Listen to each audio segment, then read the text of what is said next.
Assalamualaikum warahmatullahi wabarakatuh. Nama saya Najwa Aulia Rahman dari kelas 10 IPS 2. Di pelajaran sosiologi, saya ingin menjelaskan 1. Pengertian penelitian menurut Marzuki, Supranto, dan Sutrisno. 2. Kegunaan penelitian. 3. Syarat penelitian. 4. Cara berpikir seorang penelitian. 5. Sikap seorang penelitian. 6. Prosedur penelitian. 7. Tahap penelitian. 8. Jenis-jenis penelitian. Nama, Najwa Aulia Rahman, kelas 10 IPS 2 Sosiologi. Pengertian penelitian. Dahulu, apabila mendengar kata penelitian, orang sering membayangkan berbagai kegiatan para ahli yang disibukkan dengan berbagai kegiatan mencampur berbagai jenis zat-zat, mengamati apa yang akan terjadi, dan kemudian menyimpulkan hasil dan kegiatan tersebut untuk segera dimasyarakatkan. Dengan demikian, seolah-olah hanya para ahli lah yang berhak untuk mengadakan penelitian. Anggapan tersebut keliru. Pada dasarnya, semua orang dapat mengadakan penelitian di seluruh bidang ilmu sesuai dengan kemampuan dan keahliannya. Pendapat para ahli tentang penelitian. Ada beberapa pendapat para ahli tentang penelitian, diantaranya sebagai berikut. Menurut Marzuki, penelitian adalah suatu usaha untuk mengumpulkan, mencari, dan menganalisis fakta-fakta mengenai suatu masalah. Menurut Supranto, penelitian dan suatu bidang ilmu pengetahuan adalah kegiatan yang dijalankan untuk memperoleh fakta-fakta atau prinsip-prinsip dengan sabar, hati-hati, dan sistematis. Menurut Sutrisno Hadi, penelitian adalah suatu usaha untuk menemukan sesuatu untuk mengisi kekosongan atau kekurangan, mengembangkan atau memperluas, dan menggali lebih dalam apa yang telah ada, serta menguji kebenaran terhadap apa yang sudah ada tetapi masih diragukan kebenarannya. Dan beberapa definisi tersebut dapat diambil suatu kesimpulan sebagai berikut. Penelitian adalah suatu usaha menarik suatu kesimpulan yang dapat dipercayai kebenarannya, yang dilakukan dengan sadar, teliti, menurut prosedur ilmiah tertentu. Penelitian adalah suatu aktivitas ilmiah yang menggunakan metode ilmiah logis dan sistematis untuk menguji atau verifikasi satu atau beberapa hipotesis terhadap satu atau beberapa masalah di dalam dunia empiris melalui pengumpulan data atau data collecting. Penelitian adalah suatu proses atau rangkaian langkah-langkah yang dilakukan secara terencana dan sistematis untuk mendapatkan pemecahan masalah atau jawaban terhadap pertanyaan-pertanyaan tertentu.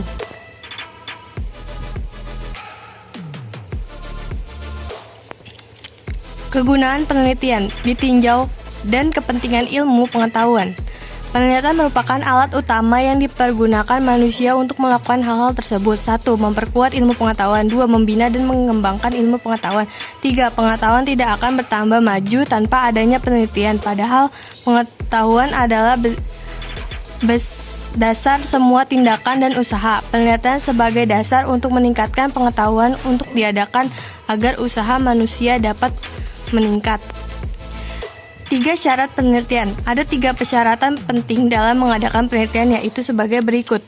Sistematis, penelitian dilaksanakan menurut pola tertentu dan yang paling sederhana sampai yang kompleks hingga tercapai tujuan secara efektif dan efisien.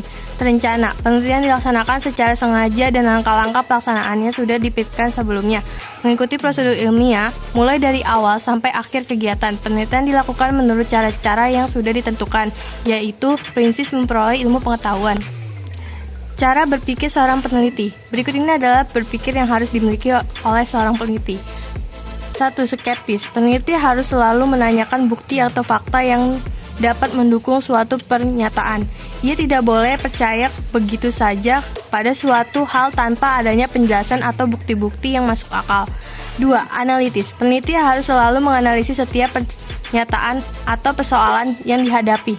3. Kritis. Peneliti harus selalu mendasarkan pikiran dan pendapatnya pada logika serta menimbang berbagai hal secara objektif berdasarkan data dan analisis akal sehat. 4. Jujur. Seorang peneliti tidak memasukkan keinginannya sendiri ke dalam data. 5. Terbuka. Seorang peneliti bersedia memberikan bukti penelitian dan siap menerima pendapat pihak lain tentang hasil penelitiannya. Cara berpikir seperti itu disebut cara berpikir ilmiah. Cara berpikir ilmiah dilandasi pengujian dan sistematis. Di dalamnya ada abstraksi yang lebih tinggi dan pengertian-pengertian yang lebih kompleks yang menjalin kaitan-kaitan yang luas. Secara berpikir ilmiah disertai pula dengan pembuktian dan faktual, pengecekan dan verifikasi yang berulang. Sikap seorang peneliti. Beberapa sikap diharapkan ada dalam diri seorang peneliti adalah sebagai berikut. 1. Objektif. Seorang peneliti harus dapat memisahkan perasaan pribadi dan fakta. Untuk memastikan peneliti yang baik, seorang peneliti harus bekerja sesuai dengan data yang diperoleh di lapangan, masukkan perasaan pribadi yang sifatnya subjektif. 2. Kompeten. Seorang peneliti yang baik memiliki kemampuan untuk melakukan penelitian dengan menggunakan metode dan teknik penelitian tertentu. 3. Faktual. Seorang peneliti harus bekerja berdasarkan fakta yang diperoleh. Prosedur penelitian.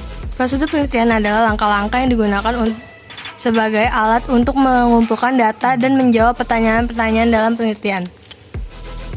2. Tahap penelitian. 1. Mengidentifikasi masalah. Yang dimaksud dengan mengidentifikasi masalah ialah penelitian melakukan tahap pertama dalam melakukan penelitian, yaitu merumuskan masalah yang akan diteliti. Tahap ini merupakan tahap yang paling penting dalam penelitian karena semua jalannya penelitian akan dituntun oleh perumusan masalah. Tanpa perumusan masalah yang jelas, maka penelitian akan kehilangan arah dalam melakukan penelitian. 2. Membuat hipotesa. Hipotesa merupakan jawaban sementara dari persoalan yang kita teliti. Perumusan hipotesa biasanya dibagi menjadi 3 tahap. Pertama, ditentukan hipotesa penelitian yang didasari oleh asumsi penulis terhadap hubungan variabel yang sedang diteliti. Kedua, tentukan hipotesa operasional yang terdiri dari hipotesa 0 dan hipotesa 1 HI. HO bersifat netral dan H1 bersifat tidak netral. Perlu diketahui bahwa tidak semua penelitian menemukan hipotesa, seperti misalnya penelitian deskriptif. Untuk menjelaskan lebih lanjut mengenai masalah ini akan dibahas pada bab 3. Tentukan literatur. Pada tahapan ini, penelitian melakukan apa yang disebut dengan kajian pustaka, yaitu mempelajari buku-buku referensi dan hasil penelitian sejenis sebelumnya yang pernah dilakukan oleh orang lain. Tujuannya ialah untuk mendapatkan landasan teori mengenai masalah yang akan diteliti. Teori merupakan pijakan bagi peneliti untuk memahami persoalan yang diteliti dengan benar dan sesuai dengan kerangka berpikir ilmiah. 4. Mengidentifikasi dan menamai variabel. Melakukan identifikasi dan menamai variabel merupakan salah satu tahapan yang paling penting karena hanya dengan mengenal variabel yang sedang diteliti seorang peneliti dapat memahami hubungan dan makna variabel-variabel yang sedang diteliti. 5. Membuat definisi operasional. Definisi operasional adalah definisi yang menjadikan variabel-variabel yang sedang diteliti menjadi sifat operasional dalam kaitannya dengan proses pengukuran variabel-variabel tersebut. Definisi operasional memungkinkan sebuah konsep yang bersifat abstrak dijadikan sesuatu yang operasional sehingga memudahkan penelitian dalam melakukan pengukuran. 6. Memanipulasi dan mengontrol variabel. Yang disebut dengan manipulasi variabel ialah memberikan suatu perlakuan pada variabel bebas dengan tujuan penelitian dapat melihat efeknya dari variabel tergantung atau variabel yang dipengaruhinya. 7. Menyusun desain penelitian. Apa yang dimaksud dengan menyusun desain penelitian? Desain penelitian khususnya dalam penelitian yang menggunakan pendekatan kuantitatif merupakan alat dalam penelitian di mana seorang penelitian tergantung dalam menentukan berhasil atau tidaknya suatu penelitian yang sedang dilakukan. 8. Mengidentifikasi dan menyusun alat observasi dan pengukuran. Yang dimaksud pada bagian ini ialah tahap di mana seorang peneliti harus melakukan identifikasi alat apa yang sesuai untuk mengambil data dalam hubungannya dengan tujuan penelitiannya. 9. Membuat kuesioner dan jadwal interview. Dalam penelitian yang menggunakan pendekatan kuantitatif, kuesioner merupakan salah satu alat yang penting untuk mengambil data. Oleh karena itu, peneliti harus dapat membuat kuesioner dengan baik. 10. Melakukan analisis statistik. Salah satu ciri yang menonjol dalam penelitian yang menggunakan pendekatan kuantitatif ialah adanya analisis statistik. 11. Menggunakan komputer untuk analisis data. Dengan berkembangnya teknologi komputer yang semakin canggih dan dituntutnya melakukan penelitian secara lebih cepat serta kemungkinan besarnya jumlah data, maka seorang peneliti memerlukan bantuan komputer untuk melakukan analisis data. 12. Menulis laporan hasil penelitian. Tahap terakhir dalam penelitian ialah membuat laporan mengenai hasil penelitian secara tertulis. Laporan secara tertulis perlu dibuat agar peneliti dapat mengkomunikasikan hasil penelitiannya kepada para pembaca atau penyandang dana. Jenis-jenis penelitian. Jenis penelitian menurut pendekatan analisis. Dilihat dari pendekatan analisisnya, penelitian dibagi atas dua macam, yaitu satu, penelitian kuantitatif. Penelitian dengan pendekatan kuantitatif menekankan analisisnya pada data numerikal atau angka yang diolah dengan metode statistika.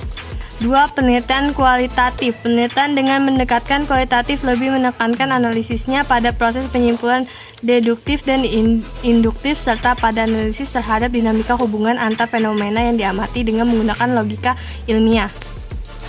Jenis-jenis menurut kedalaman analisis. Bila dilihat dari kedalaman analisisnya, jenis penelitian terbagi atas dua, yaitu penelitian deskriptif dan penelitian inferensial. Jenis penelitian menurut karakteristik masalah.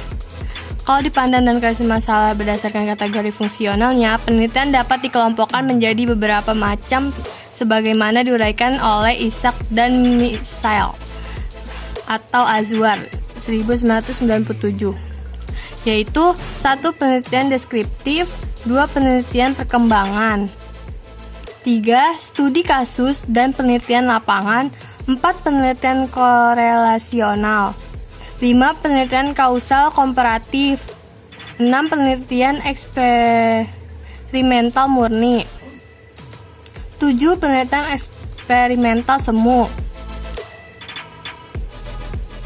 Demikian presentasi yang dapat saya sampaikan, kurang lebihnya mohon maaf. Assalamualaikum warahmatullahi wabarakatuh.